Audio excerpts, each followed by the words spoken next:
On August 4th, 2026, the Citizens Research Council of Michigan provided a Lunch and Learn event at the Gerald Ford Presidential Museum in Grand Rapids. The event was registered to capacity, prompting requests to provide a live stream option or making a recording available afterwards.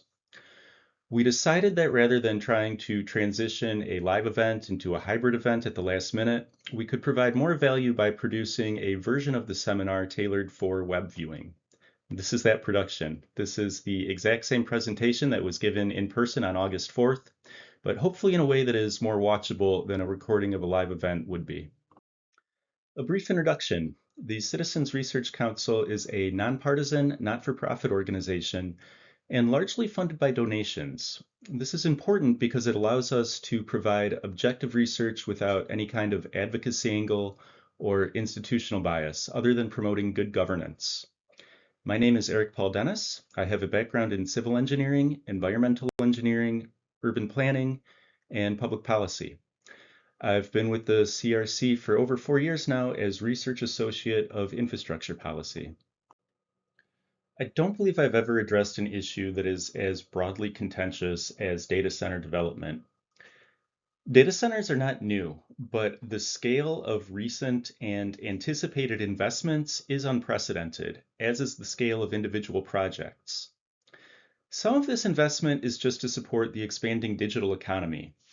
Email, e-commerce, streaming, GPS navigation, nearly everything that we do on computers, smartphones, digital devices is supported by cloud services. And if you didn't realize this, there is no literal cloud, that's data centers. But moreover, the tech companies are investing heavily in next generation artificial intelligence tools based on large language models. Both the training and operation of LLMs requires huge amounts of computational capacity and thus huge amounts of power. The tech companies are now in competition with each other to develop the best, most capable LLMs to attract new customers and corner various enterprise markets, and are so in something of a race to get hyperscale data centers up and running as soon as possible. So all this money being thrown around has a lot of people excited. This is viewed as a generational opportunity for economic investment and growth by many economic development professionals, public officials, and generally the Chamber of Commerce types liable to show up at a construction site in a business suit for a ceremonial groundbreaking. This often comes with outsized expectations, perhaps overlooking risks and local public perception. On the other side, opposition to data centers has become something of a cultural phenomenon that can't entirely be explained by the attributes of the data centers themselves. Opposition is often amplified by anxieties about the big tech companies, the way that technology has rapidly changed our economy and society, and what is coming next with all this new AI stuff. Our research is an attempt to start from a neutral position and evaluate the evidence to see what we can learn. This is not pro or anti-development. Our goal is to provide information and objective analysis. We published a report in June of 2026 relaying our findings. Most of this presentation is based on the findings in this report, but this is a fast-moving topic in many ways, and so some of this presentation provides new or updated data and analysis. I want to start by establishing one of the core themes of our report. Data centers can be very different. Up here is a rendering of the Oracle hyperscale AI data center now being built in Saline Township. At 1,400 megawatts, this is one of the largest, most powerful data centers ever constructed. And this is the kind of thing people are often picturing when they hear the words data center proposal. Even within this hyperscale category, each proposal is unique, but I think it's really important to recognize that not all data centers are these large hyperscale facilities. There are dozens of data centers in Michigan that have been operational for years. I'm showing just a few here in Detroit, Lansing, and even Alpena. This Alpena one's actually kind of cool. There's a local wood products manufacturer, a cabinet maker basically, that sensed a local need and business opportunity and they spun off their IT department into a co-location data center that now serves local businesses and public institutions. Now that data centers are so contentious, even innocuous, potentially beneficial projects like this are often met with the same backlash as these hyperscale centers. Earlier this year, there was a proposal for a small-ish 24 megawatt co-location center in Lansing from a developer called Deep Green, which specializes in reusing waste heat for district heating systems. This proposal was brought in concert with the Lansing Board of Water and Light, who planned to leverage the investment to upgrade the downtown steam heat network. The public response to this was overwhelmingly negative. I watched those meetings. The opposition was just as vehement as if the proposal were for a 1,000-acre hyperscale center planted downtown. The developer withdrew, which may be a loss for Lansing. I personally think this may have been a beneficial development. The main point I want to make is that not all data centers are monolithic. It would not be a good idea to adopt a position either universally supporting or opposing everything and anything called a data center. It's worth evaluating each new proposal on a case-by-case basis. I mentioned earlier that data centers are seen as a valuable economic development strategy by many. And so policymakers in Michigan and elsewhere have been adopting policies to attract them. A big part of the reason that we're now getting proposals for hyperscale data centers is a 2024 law that exempted what the law calls enterprise data centers from the state sales and use tax.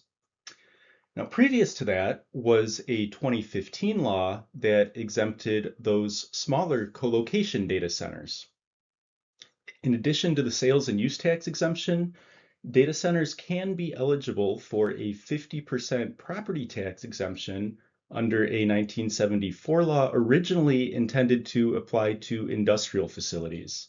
So that's a little odd, but both the Oracle data center in Saline and the Google data center in Van Buren Township expect to receive this. Finally, we have the Switch data center in Gaines Township, just south of Grand Rapids. This is kind of a unique case. This was given some property tax exemptions under Michigan's Renaissance Zone designation. Also, this is a co-location data center, so received sales and use tax exemption under that 2015 law. So we have a history of policymakers at multiple levels over multiple years providing tax incentives to attract data centers. Much of the objective in providing these tax incentives is the idea that these investments will prompt additional investments and long-term sustainable growth, such as through the jobs created and salaries provided.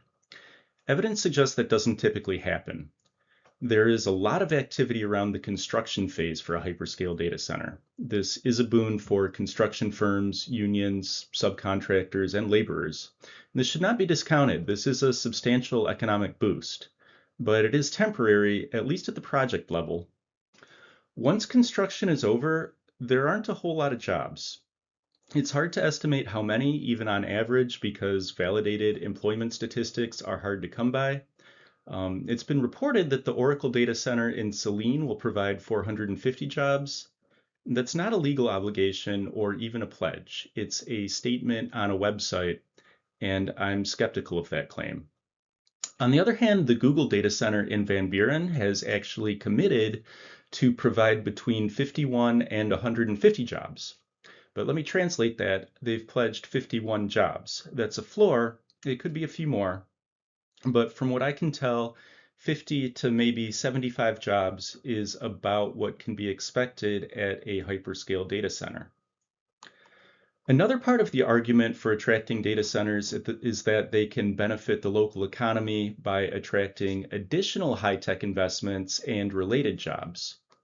I don't see much justification for this. This isn't like a typical billion-dollar industrial site that once it's operational requires an extensive local supply chain or a lot of services. Hyperscale data centers are kind of unique, but the best analogy I can think of is that they're kind of like an oil field. They are a site of extraction producing a commodity potentially for global export. In this case, the commodity is data, which can be exported at near light speed. So there's very little reason for AI developers or data users or other businesses to locate in the same city or even the same state as a data center that they are somehow connected to. So when you get a data center, you're typically just getting a data center. This is not a dependable strategy on which to build an economic base. In fact, there was a recent report by a group called Public Sector Consultants that recommended that if establishing a broader tech industry economic base is a goal, Michigan may want to require additional investments, such as research facilities or a technology campus, as a condition of receiving property tax exemptions. Because otherwise, there just isn't that much permanent job creation or direct influence on the local economy.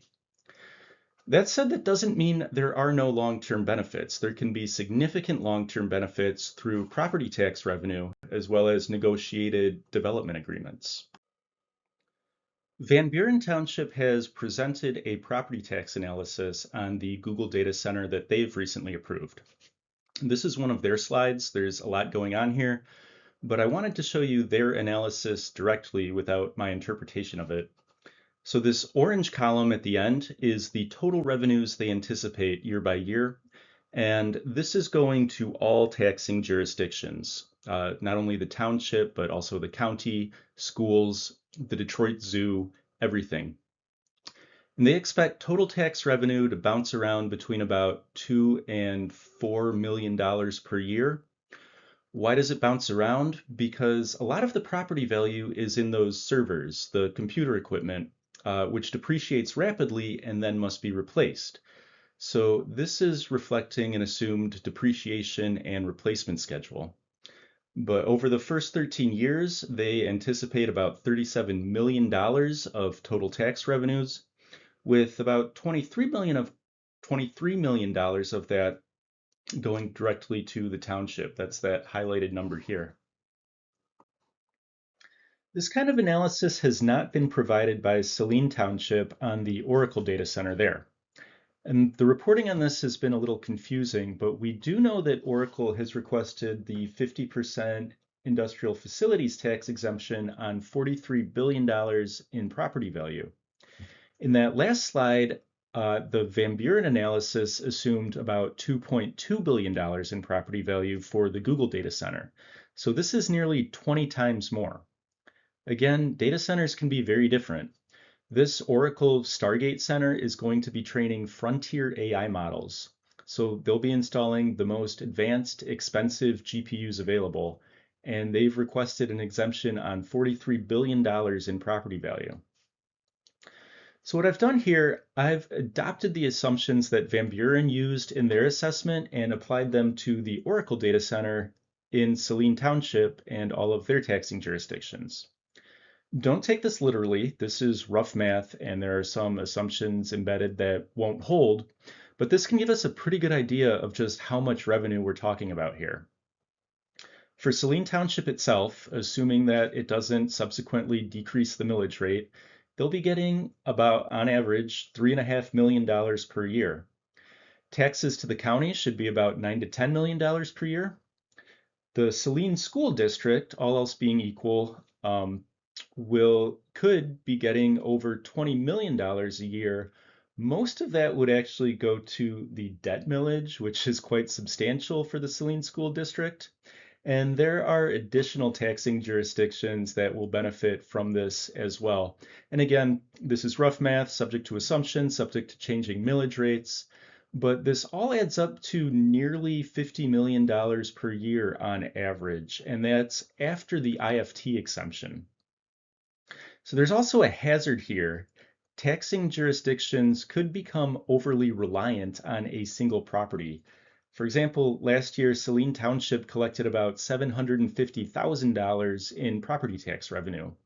So whatever they do with their millage rate and their budget will be almost entirely linked to this one property. And that could be a hazard and a problem for planning and budgeting. but I think that's one of those rare good problems I've heard about. I also mentioned there can be additional benefits under negotiated community benefit agreements. Saline Township has negotiated that the Oracle Data Center will be establishing a farmland preservation trust fund of $2 million, also another $2 million community investment fund, and $8 million that'll be split between 3 local fire departments. Additionally, this wasn't part of the community benefit agreement, but Oracle agreed to donate $10 million to the Saline Recreation Center. So for communities that can find a way to get to yes, there can be huge potential benefits to hosting a data center. I've watched a lot of public meetings and I've heard this same concern shared multiple times. The concern is that these things are going to use so much power or otherwise be prioritized such that power outages will increase.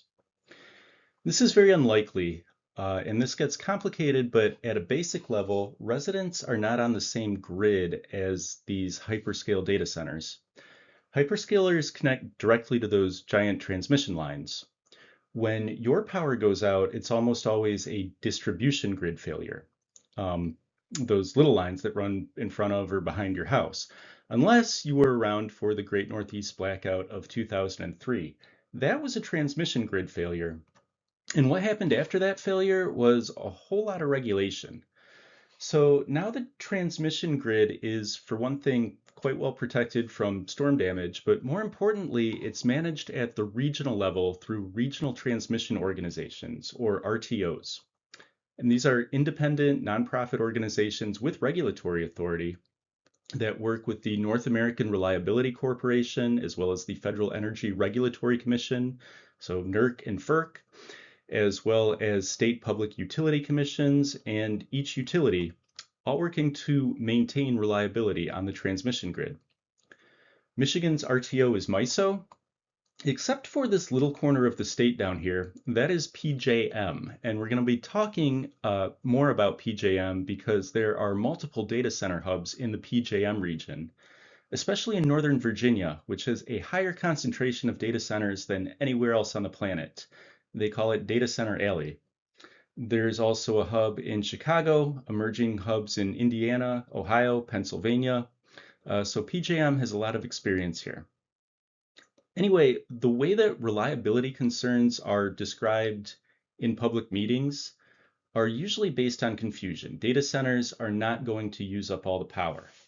But there is a case to be made that data centers could cause problems on the transmission grid because they have caused problems on the transmission grid that have required operators at the RTOs. So these are actively managed grids, and operators have had to take emergency actions to prevent cascading failure due to data center load. And there are a lot of technical reasons for that, but basically these are big, weird loads that can impose big, weird operational issues if not managed carefully. There have been no failures yet, but in anticipation of more data centers coming onto the grid, NERC, our North American Reliability Corporation, has issued a level 3 alert, which is kind of a big deal. They've also issued guidelines to better manage data center load without risking reliability. Now, the cool thing is, if managed thoughtfully, some of those big weird features of data center load could actually improve transmission grid reliability at basically no cost. So in summary, we have to acknowledge reduced reliability as a risk, but I think the regulators are on top of this. There are various overlapping and evolving policies to accommodate data center load while maintaining reliability. That said, one of those methods of retaining reliability is through various market mechanisms. So data centers could make power more expensive. However, so this is weird, but under typical conditions, increasing power demand reduces costs. So this chart is showing the change in inflation-adjusted electricity costs versus change in demand for all 50 states from 2019 to 2025. Generally, increasing demand tends to reduce rate increases. Notice I'm being careful with my phrasing. The price of electricity for the last roughly 20 years has mostly followed inflation. So rates are going up over time. But if a state has increasing demand, rate increases are usually mitigated. And I know this isn't intuitive. Economics 101 is that if demand for a product increases, the price tends to increase. But utility economics work differently. For electric power, as well as things like water and natural gas, if a utility has a large customer consuming a lot of product and contributing a lot of revenue, it allows the utility to apply that revenue to the fixed costs of production, which reduces the cost burden on other ratepayers. In fact, data centers with their big, weird loads could potentially reduce electricity rates more than a typical large load if they can be at all flexible, agreeing to reduce usage when the grid is near capacity. And those kinds of agreements are now being built into service agreements with utilities. That said, there is a valid reason for the public concern that data centers could increase electricity prices because that has happened in the PJM region, specifically through PJM's capacity market auction, which procures peak power generation 3 years in advance. And that 3-year timeline was actually part of the challenge, and there was a lot more going on there. But data centers are part of that challenge and have contributed to recent rate increases in PJM states. So acknowledging that, I also want to add some context. Here we're focusing on state average residential rates over the last 10 years. The thick black line is the US average. And again, this is inflation adjusted, so nominal rates have been increasing this entire time. But those rates tend to track with inflation. So in real terms, $2025, average US residential power has cost between 16.2 and in 2025, 17.2 cents per kilowatt hour. For reference, a typical refrigerator probably uses about 4 kilowatt hours per day. So the average American spends about 70 cents per day keeping the fridge cold. It's probably kind of reasonable. I'm also showing here two data center heavy states in the data center heavy PJM region, Virginia and Ohio. Both states, at least up until 2025, have had lower rates than the national average and much lower than Michigan, which is not yet a data center hub. But you can see an uptick in the past few years, especially in Ohio. And this may indicate the start of a new emerging trend in electric rates. I hate to be the bearer of bad news, but electric rates across the United States are very likely to begin increasing above the rate of inflation. Rates are largely a trailing indicator of the cost of electricity. Utilities make plans and investments and then recover those costs through rates. It has recently become pretty apparent that nearly all of the elements that contribute to the delivered price of electricity, the costs are increasing faster than inflation. And this is for a dozen different reasons, most of which apply nationally, if not globally. Just to put a visual to this, I'm showing some research on the cost of building new power generation over the past decade. So when we build new power plants, they're almost always one of three things. They're combined cycle gas turbines, so that's natural gas, solar photovoltaic, or onshore wind. And there are exceptions, but these are the big three. And looking at these, the cost of building new power is up about 50% since 2021. That is significantly more than the base inflation rate, and we can expect that to continue. There are additional costs relating to all sorts of infrastructure construction, operation, and maintenance necessary to deliver that power, as well as some macroeconomic issues. When you add to this the fact that the overall demand for power is increasing, which requires the build out of additional generation and transmission and distribution infrastructure, this is a multiplying factor on cost pressures. Now, this is a very subtle and confusing point. Previously, I argued that increasing demand keeps prices lower. Now I've just told you that increasing demand is contributing to electricity cost inflation. Both of these things are true. The difference is at what scale. When I argued that increasing demand keeps rates low, I was showing you state level data, and the data shows that at the state scale, increasing demand provides lower costs. What's actually happening there, that data is reflecting what is happening at the utility level. Increasing demand will only benefit rates for the customers of the individual utility that is serving that larger load. Neighboring utilities don't benefit from that. So here's the great irony. All utilities throughout the United States are about to be under historical inflationary pressures, due in part to increasing demand, and part of that increasing demand is from data centers. But this is a regional, national, and global phenomenon. If you're a utility that wants to keep rates low, one of your best chances to do that is by selling more power.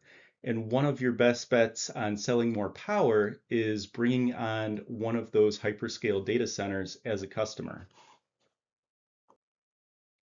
We can actually see this happening in Michigan right now in DTE, which has been approved to serve the Oracle data center in Saline Township and is now proposing to take on the Google data center in Van Buren Township.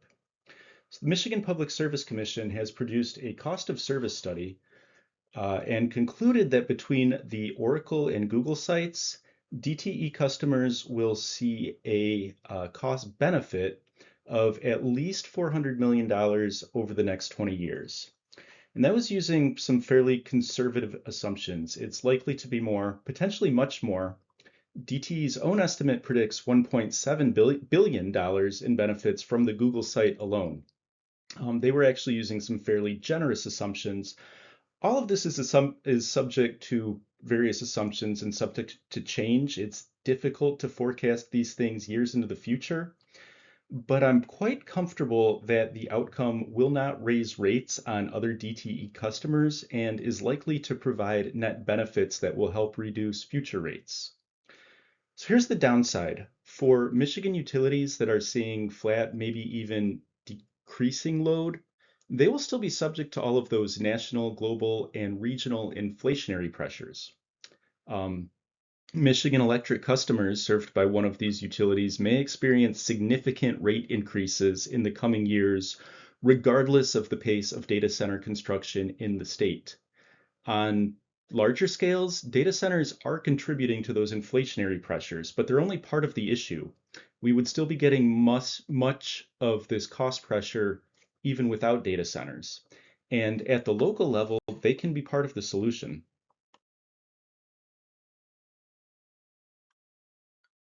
Let's talk about water consumption. This is slightly different than water use. Consumption is water that is used and not returned to the watershed. With data centers, this would be lost mostly through evaporative cooling towers. I've seen some sources say that data centers can use up to 5 million gallons per day, with much of that, maybe over 3 million gallons per day, consumed through evaporative cooling. Now, that's not always the case. Many data centers use non-evaporative closed loop cooling, in which case they're consuming very little water. For example, the Oracle data center in Saline anticipates drawing at most about 20,000 gallons per day. Most of that is probably going to landscape irrigation, watering the trees that they're planting for screening. On the other hand, the Google data center in Van Buren will be using evaporative cooling and consuming maybe a few million gallons per day. There could also be water consumption associated with power generation, maybe more than is consumed on site. That gets a little complicated because data center operators tend to be investing in renewable generation and battery storage, which provides power with very little water. But despite the contractual procurements, they are drawing grid power, so it might be more relevant to kind of average it out, which is what I've done here, and determined that a hyperscale data center could be using 5 million gallons per day related to power demand. So let's say absolute worst case scenario for water consumption could approach 10 million gallons per day. That's kind of a lot and could be problematic in a water stressed region, but most of Michigan is not that. In 2024, which is the latest available data, Michigan consumed about 450 million gallons per day on average, which is actually down about 25% from 5 years earlier. So it would take 10 or 12 worst case scenario hyperscale centers just to bring us back up to 2020 consumption. And again, real world usage is likely to be much less. So on a statewide basis, I don't see much risk here. The caveat is that there are sensitive local watersheds in Michigan that have been depleted or could be depleted with unsustainable withdrawals. But this is now regulated. EGLE, the Department of Environment, Great Lakes, and Energy, assesses new withdrawals of over 100,000 gallons per day. And if one were found to be problematic, it would not be permitted. So we have regulatory frameworks in place to protect our waters, and data centers are receiving extra scrutiny. So I really don't see much risk with water consumption. Now, water that is used but not consumed through evaporation must be discharged back to the watershed. This leads to pollution concerns. Depending on the cooling system, the cooling fluid could be classified as hazardous waste. This would be more typical in those closed loop systems. In that case, it would be trucked off and treated and disposed of under hazardous waste regulations, however that happens. Um, and this would be a infrequent maintenance procedure, not a regular occurrence.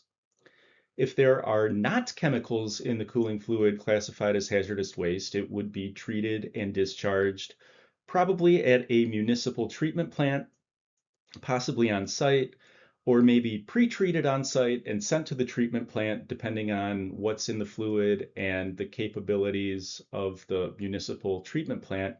Anyway, all of these processes are regulated. There are laws against polluting water, and as long as those laws are enforced, there isn't much unique risk here.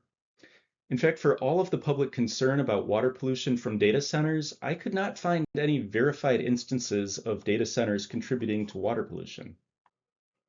And I have looked. This is the closest I came to finding an actual case of data center water pollution. And in this case, so I mentioned before that opposition to data centers has become something of a cultural phenomenon. People click on headlines that imply data centers are bad, so press outlets are inclined to provide them, which reinforces the public perception and the cultural backlash. This headline is alarming. The precedent is Flint, how Oregon's data center boom is supercharging a water crisis. Once you read past that headline, this article actually provides good, long-form, in-depth journalism. I've created this very technical diagram to illustrate the issue here. There is a concentration of agricultural facilities in Eastern Oregon, feedlots and food processors, that kind of thing.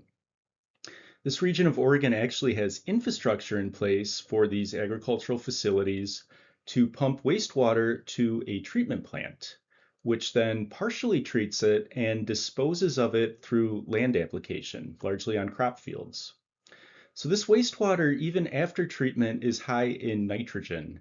Nitrogen is an essential crop fertilizer, so this kind of process can be sustainable and beneficial if done well.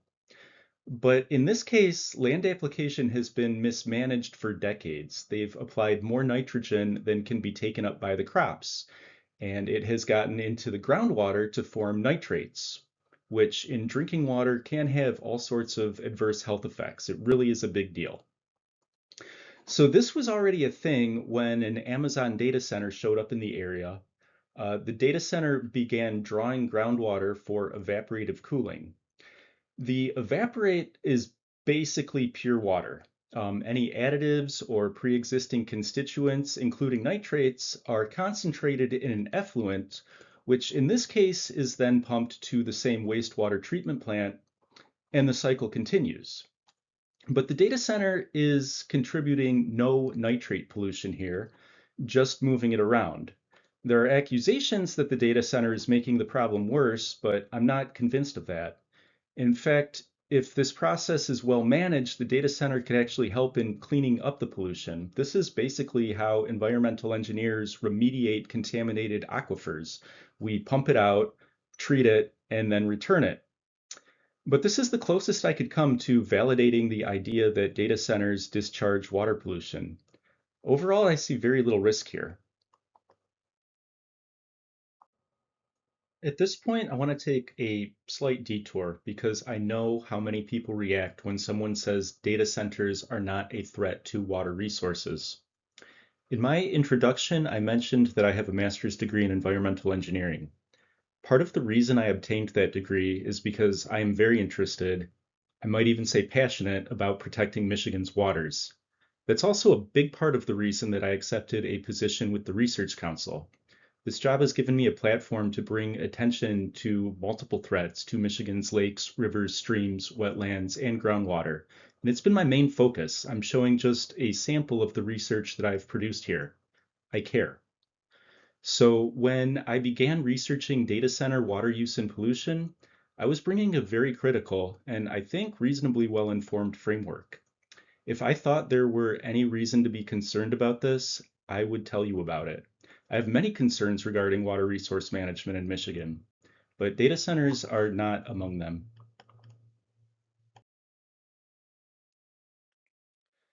In my opinion, the biggest risk of data centers is noise pollution. Noise is regulated at the local level, and regulating data centers is complicated because they are pretty unique in the type of noise they emit. Part of the issue is that typical noise studies use something called A-weighted decibels. And there are valid reasons for that, but it may not be appropriate in a data center context. So this chart is showing three ways that decibels can be measured. This green line is pure unweighted decibels. This red line is the A-weighted metric, which is tailored towards human hearing, but discounts noise levels at higher and especially lower frequencies. And data centers produce a lot of low frequency noise down here. So in a typical noise study using A-weighted decibels, much of the low frequency noise emitted from data centers is discounted and reported at a lower level. Again, these are well-established methods and are entirely valid in most cases. But it's becoming clear that traditional methods aren't working for data centers. There are more and more frequent complaints about facilities that aren't technically violating any ordinance. And I don't think this is people just finding a reason to be upset. I think many ordinances truly are not sufficiently protective. It is possible to site and construct these things in a way that is not problematic. In fact, that happens more often than not. But there needs to be more informed emphasis on making sure they are not problematic. And this is becoming better understood. Just recently, a nonprofit group out of Pennsylvania worked with acoustic engineers and introduced a model noise ordinance specifically for data centers. I'm not going to go through this in detail. I'm just showing a few screenshots because I want you to see how complicated this is. There's over 4 pages of this.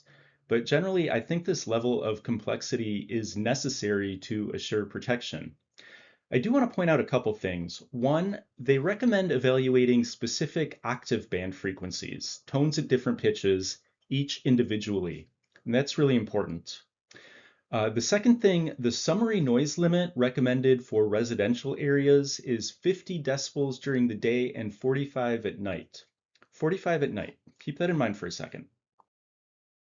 So here's a bit of local news that has become national news. There is now a class action lawsuit against this data center in Dowagiac, Michigan, regarding the noise it's making.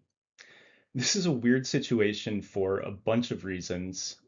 This is not a normal technology company. It's a small company headquartered in Las Vegas. They call themselves Hyperscale Data, which is an entirely aspirational name. This is not nearly a hyperscale center by any definition, and from what I can tell, it's the only one they own. And they set this up for cryptocurrency mining, like Bitcoin. I'm very curious about the business model here. Most crypto mining is done in Texas because For weird reasons, electricity in Texas is often nearly free during the day. But so how this place is making the economics of crypto mining work in Dowagiac is an interesting question.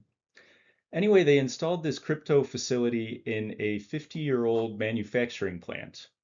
That's also unusual. Such a retrofit is probably very inefficient. And from what I can tell, they're using air cooling, which is also very inefficient and noisy.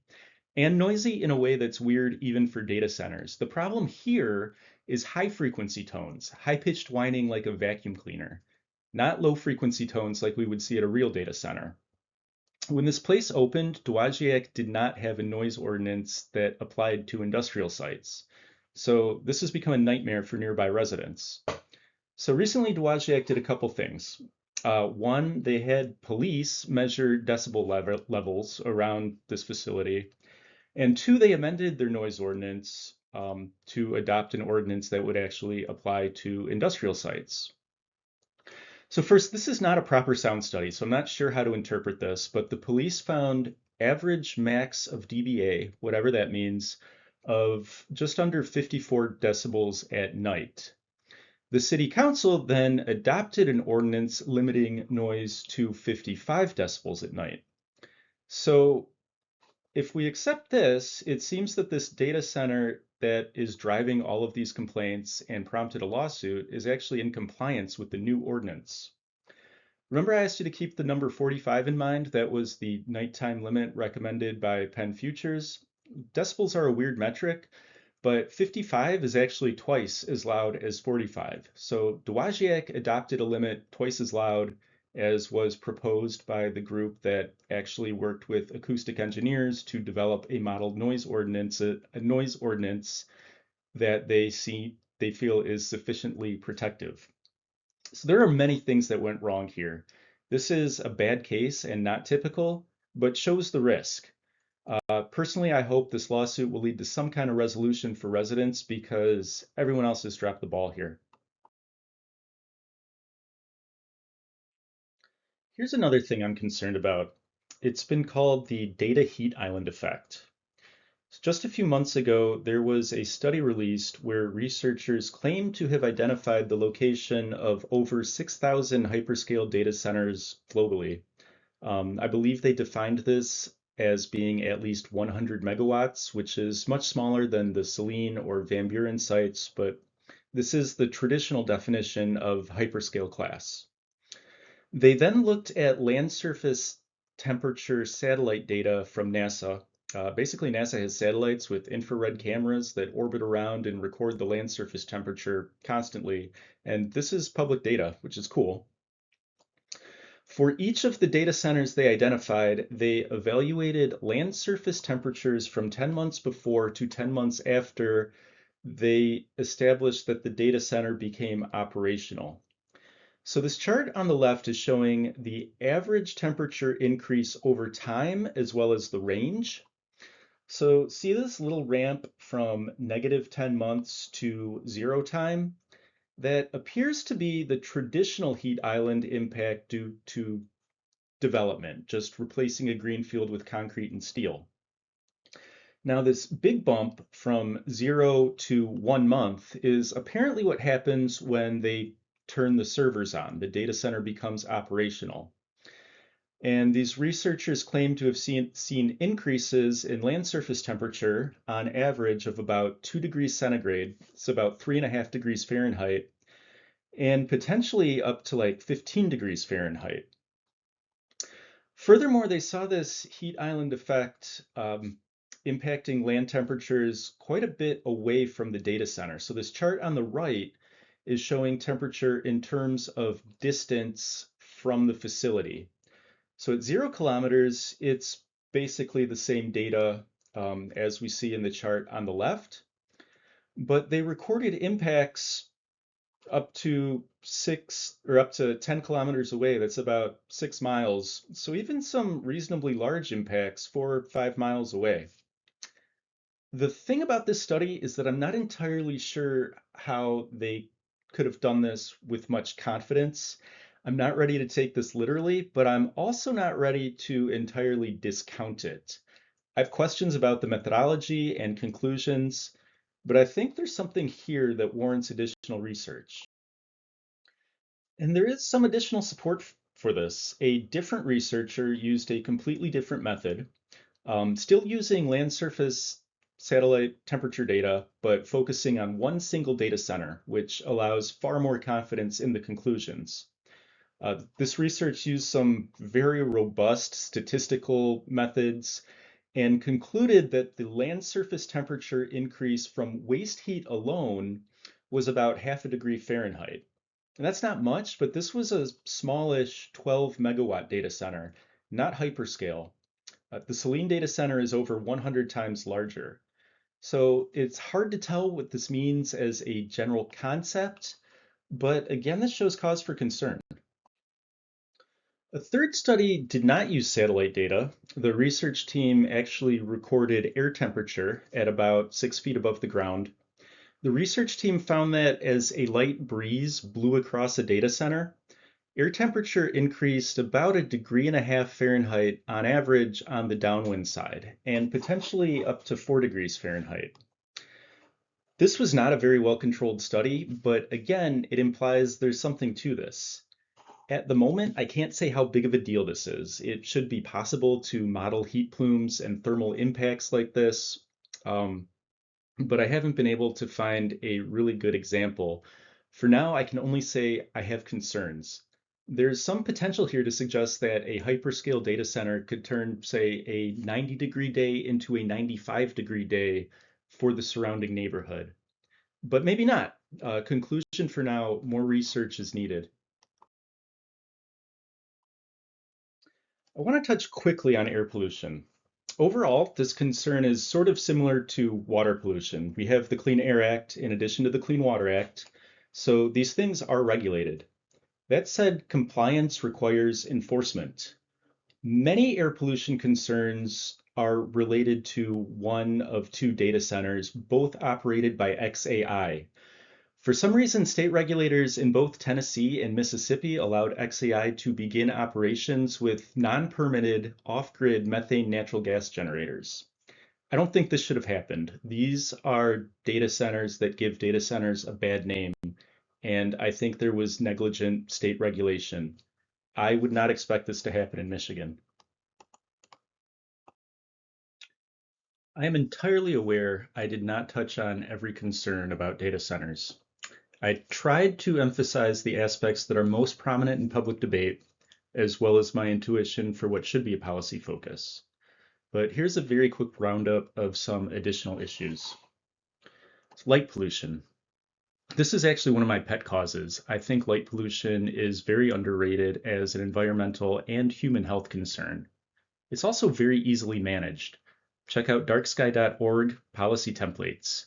Apply a policy to data centers, but also everyone else, because data centers are not a unique problem here. Construction phase disruption. So this one is tough because these hyperscale centers especially are large, intense construction projects. The impacts on nearby residents probably cannot be entirely avoided. They can be mitigated and often are in development agreements, but that requires active inspection and enforcement during the construction phase.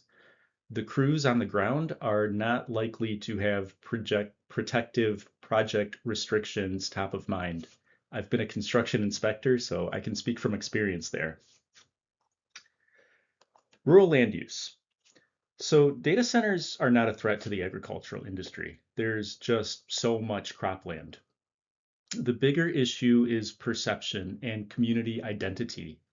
We can't ignore the psychological impacts on rural residents who are accustomed to looking over farmland and having that replaced with a data center. Communities can benefit from this, but not without friction. There will be trade-offs. Finally, socioeconomic impacts of artificial intelligence. Here's what I'll say about that. I know that many people don't trust the technology companies or what they're doing in these data centers. There's anxiety about the impacts that whatever AI stuff they come up with will have on all of us. I understand. I'm there too. Here's what I keep coming back to. When I was a kid, my grandmother had this framed thing in her kitchen that she had, I guess, cross-stitched. I think it was titled Serenity Prayer. And it said something like, God, grant me the courage to change the things I can, the patience to accept the things I cannot change, and the wisdom to know the difference. So I've kind of adopted this as the policy analyst's prayer. The advancement of artificial intelligence has been described as the next industrial revolution. This is a global economy-wide phenomenon. The state of Michigan or local governments cannot stop the AI revolution through development policy. We can change our role in it. We can ensure that if or when new data centers are built in Michigan, we're protecting citizens from negative impacts and deriving as much community benefit as we can. By the way, we do have some power to change how AI is implemented.